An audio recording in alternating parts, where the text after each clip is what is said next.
At the current burn rate, we have about 6 days of ventilators in our stockpile, meaning if the rate of usage, the rate of people coming into hospitals who need ventilators, if that rate continues, in our stockpile we have about 6 days.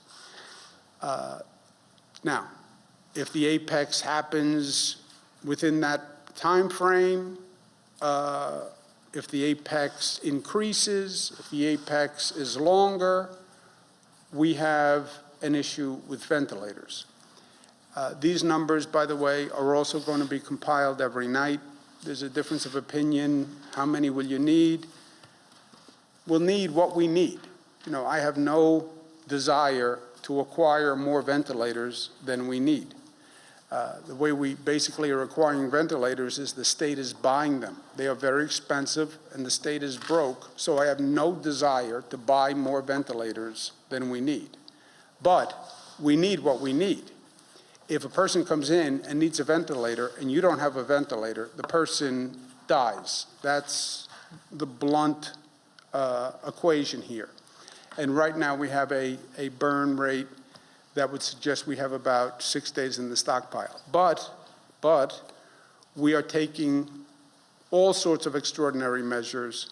I've spoken to health people all across the nation. Dr. Zucker's done all sorts of research. And we have extraordinary measures in place that can make a difference if we run into a real ventilator shortage. First, we know where all the ventilators are in the state of New York, by hospital. If we have a problem in any hospital, we are going to take the ventilators that are not needed from the upstate hospitals and transport them to downstate New York or the hospitals that do need them, which again, more and more are going to be on Long Island.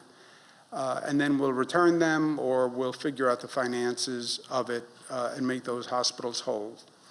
We're also increasing the number of ventilators by ending all elective surgeries. If you don't need an elective surgery, a hospital cannot perform it if it's not critical. That's freeing up ventilators. We're also using anesthesia machine ventilators without the anesthesia, obviously, but using them as ventilators. We're also so-called splitting ventilators. We put out a protocol. All the hospitals are practicing that now.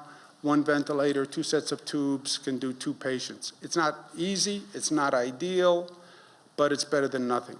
We're also converting what's called BiPAP machines, which are, again, don't have the same force as a ventilator, but on an emergency basis, some research has been done that says they could be suitable. We are also still in the business of looking for ventilators, to buy ventilators. It's too late to ask a company to make them in any way that would work for our time frame. You look at our time frame, 7 days to 30 days.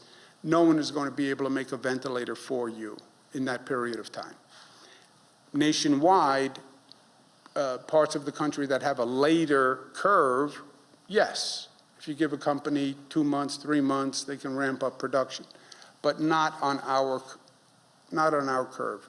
So we have to find ventilators that we can buy, and we're still doing that. And again, the main place is China. We're converting the BiPAP machines.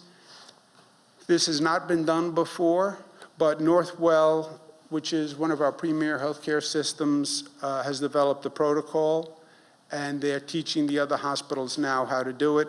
We just bought 3,000 BiPAP machines, and 750 came in yesterday. So yes, the burn rate of ventilators is troubling, and 6 days of ventilators in the stockpile is troubling, but we have all these extraordinary measures that I believe, if push comes to shove, will put us in fairly good shape. I don't want to say yet I'm confident, and it depends on how many we need, but I can say with confidence, we have researched every possibility, every idea, every measure you can possibly take to find ventilators, this state has done.